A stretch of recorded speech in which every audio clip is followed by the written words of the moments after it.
Selamat datang di channel para Real Man.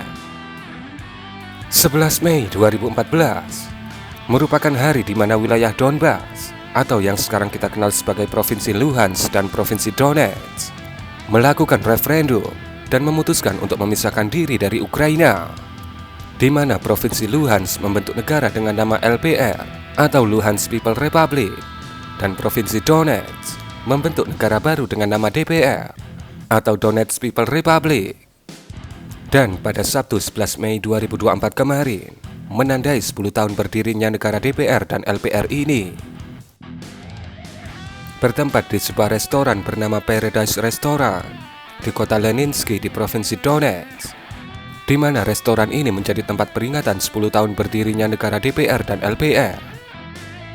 Sebelumnya, mari kita lihat dua sisi kejadian ini. Di sisi DPR dan LPR, begitu juga Rusia sebagai pendukungnya. Tentu ini adalah sebuah perayaan yang sakral, yang menandai kemerdekaan mereka dari Ukraina, yang mereka anggap represif terhadap suku atau masyarakat Donbas, yang mayoritas berbahasa Rusia.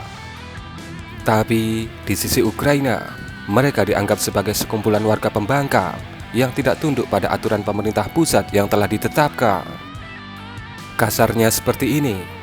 Ada satu atau dua provinsi di Indonesia yang ingin melakukan referendum untuk melepaskan diri karena mereka merasa dianaktirikan, ditindas, dan ketidakadilan lainnya. Apakah kita akan mendukung provinsi itu untuk lepas dari negara kita? Atau mendukung aparat negara kita untuk memberikan pelajaran kepada para pembangkang itu? Itulah salah satu garis merah awal mula perang ini dimulai. Tentunya ada garis merah lainnya yang mengakibatkan perang ini terjadi, seperti Crimea, pengkhianatan perjanjian perlindungan, dan lain-lain. Kembali ke LPR dan DPR, kelompok yang ingin lepas itu meminta bantuan ke Rusia. Dan karena Ukraina tahu bagaimana kekuatan Rusia, mereka pun meminta bantuan NATO. Nah, lokasi tempat berkumpulnya masyarakat dan juga kalangan militer untuk merayakan kemerdekaan 10 tahun negara DPR dan LPR ini, yaitu Paradise Restaurant, kemudian disikat menggunakan HIMARS. Dalam video ini bisa Anda lihat, ada dua unit GMLRS HIMARS yang diarahkan ke restoran itu, di mana GMLRS kedua tepat menghantam bangunan dengan atap berwarna merah ini.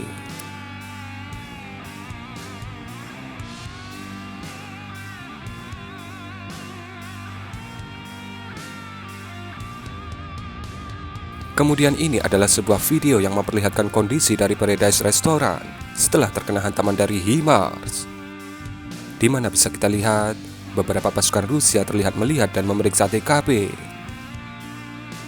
Video ini sebenarnya ada bagian hardcore-nya, di mana beberapa orang sipil menjadi korban atas serangan ini.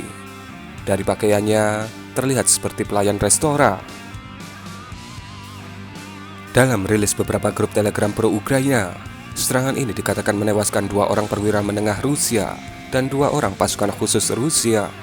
Kemudian beberapa orang yang dikatakan sebagai koordinator acara dari pasukan DPR dan LPR, di mana ditambahkan serangan ini tidak menargetkan sipil karena pusat acara ada di sebuah lapangan parkir di dekat restoran itu.